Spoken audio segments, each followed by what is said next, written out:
On behalf of the great state of Illinois, crossroads of a nation, land of Lincoln, let me express my deepest gratitude for the privilege of addressing this convention. I had no idea when I left Northwestern that I would ever become a speechwriter. The first time I saw President Obama speak was at the Democratic Convention in Boston in 2004. I was there volunteering because I was working for Senator Kennedy and it was his hometown. And as a volunteer, your reward is a floor pass for one night of the convention. And so I just happened to be there when Barack Obama spoke. And it was electrifying, not just because he was a good speaker, but he talked about politics the way I wanted it to be. To be a speechwriter means you should be able to write for anybody.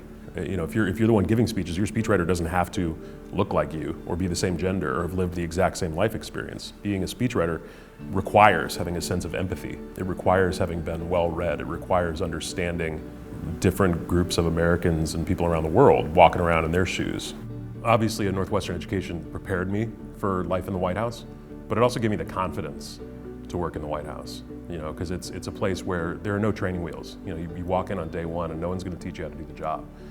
You know, when I left the White House at the end of the administration, I was trying to figure out what to do next. You know, I knew I was going to be working with President Obama for a few more years, but I kind of had this missing sense of purpose upon leaving the White House, you know, and how would I rekindle that sense of purpose? And the first thing I could think of was teaching.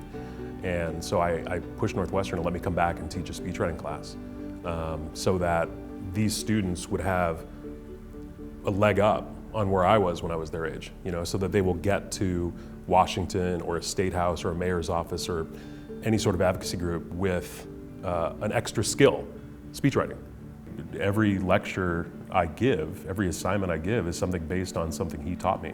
So, you know, my students aren't just learning from me, they're learning from Barack Obama every day.